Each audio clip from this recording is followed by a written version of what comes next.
Hola! Today we are here for the 3D doll, the Mermaid. Finally, I could make the voice over. As you see here, I just turned the parts and now I'm going to fill them up. As you see, the video is a little bit fast because it's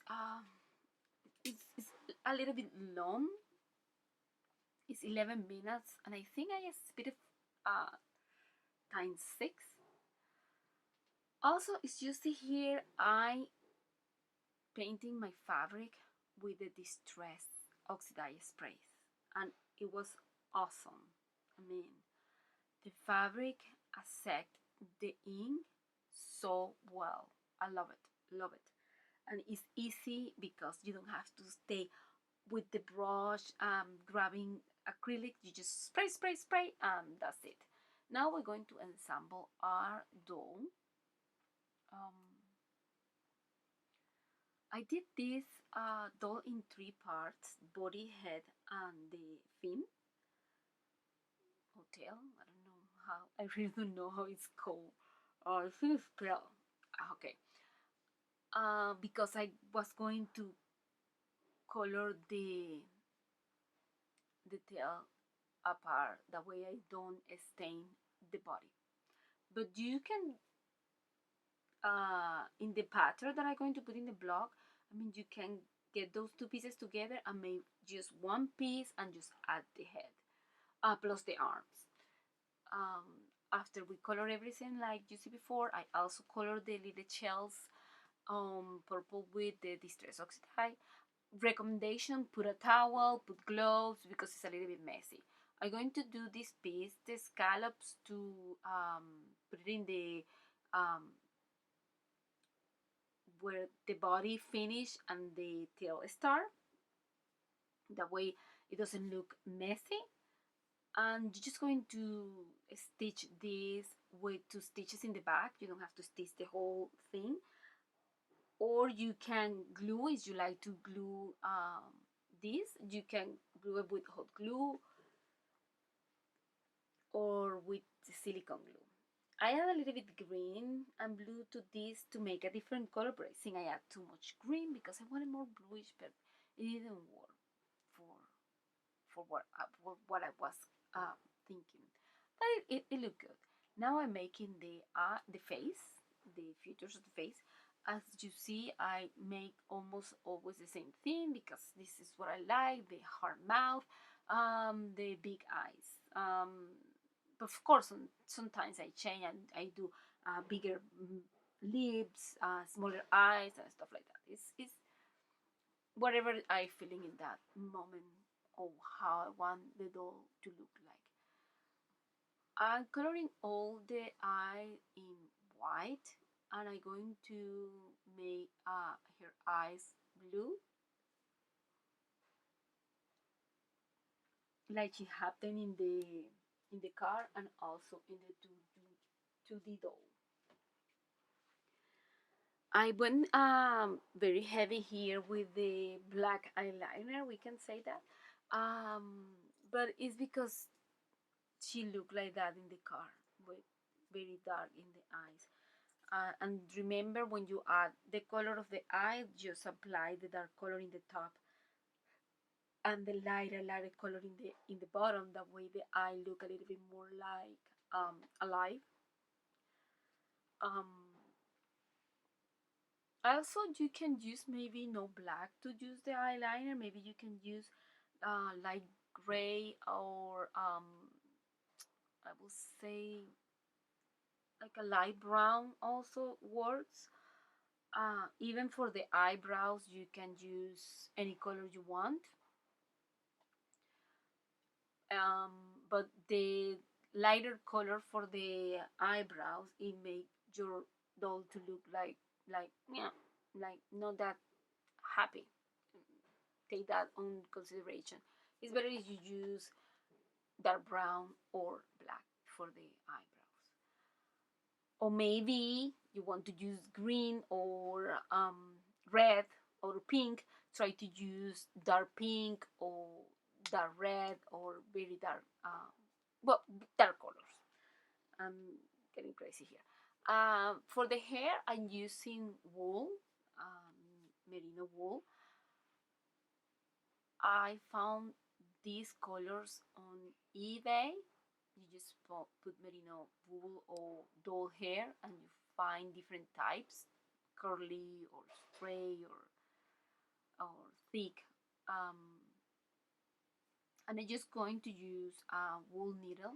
I do this before, and I'm going to punch her everywhere, everywhere. Tap, tap, tap, tap, tap with the needle everywhere. And I'm going to help myself to do the curls of the bottom of the hair with the foam. This is just a piece of foam that you can find in any craft store. They use it for upholstery, and a lot of people use it for wooling. And as you see here, I'm going to um, close the bar part, that way she's no ball in the back. Is you going to hang her on the wall? You don't need to put the hair on the back unless you are like like you're going to have in your mind that she's ball in the back while she's hanging in the wall. You say, I want to put hair in the back, because you can stop thinking that she's ball in the back. You add the hair, because I'm going to put that hair in a stand. Is for that I'm adding hair in the back. But a lot of dolls are with no hair in the back.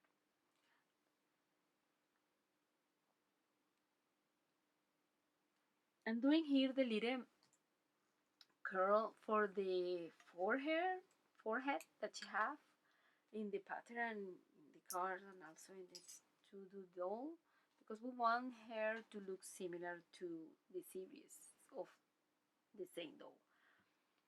And we add in the little Superman thing here. I think Superman was was the one that had that curl in the forehead. Um, just add it in where you put the line on the hair. That way you can hide it very well and very fast. When you are happy with the hair, this is the part that maybe take long because you have flies hair and stuff like that. I remember to use hairspray. It's good to control a little bit more the wool. Um, but I really don't have right now, and I haven't went out because the pandemic and the COVID and this and that, and I've been crazy. I haven't been out of the house too much.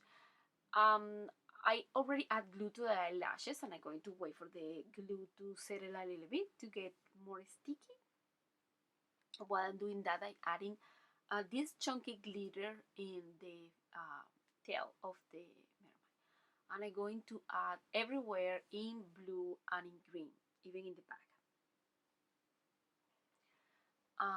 You can add a lot of glitter in the tail of the mermaid. I mean, you don't have to. You can grab a little bit of glue and dark, green glitter, and mix it and do the whole tail as you want. Now that the eyelashes were fine, I'm going to glue the eyelashes, try to dry them a little bit, and going to add again the eyeliner in the top of the eyelashes, because always, no matter what, the eyelashes bring a little bit of a glue, and they stay sticky, and the only way I found easy to take the stickiness away was doing the top of the eyelashes with black. That way she looked more like I don't know, foam, dashing, pretty, I think. I'm doing the black and the white details in different places of the doll. Now she's ready to get her stamp. The stamp, we're going to do it with a round piece of wood. Oh, I'm showing here the stand that I made for the first doll. I didn't show that before. I think I put it on my Instagram, but I don't remember. Um, as you see here, there is a round piece of wool, and I'm going to color with acrylic in blue. and add a little bit of splashes with the oxidized inks in a lighter blue. Then I'm going to open the hole for the doll to stand, and I'm going to use a skewer for those that you use in the kitchen to do your cheese cabas. And I'm going to, because it was the flat in the part that I cut, I'm going to put it through my sharpener and sharp the point to go through the fabric when I put the doll into that skewer. And I'm going to grab this chunky glitter, it's iridescent chunky glitter. I'm going to add much push in gloss, that way the glitter don't lose their shiny. And I'm going to do like the foam of the sea all around the piece of wood. I cut also 3 little flowers like the same as in the card, but these one are really small. And I'm just going to have a hole in the bottom of her tail and add silicone glue and add her to there. She's going to stick there because the glue is going to stick to the cotton inside, and the filler that you put inside her, she's going to stay there. Just wait till the foam, sorry, the bottom of the stand dry up. She's ready to go. As you see here. Well, thank you for watching this video. Until next time. Goodbye.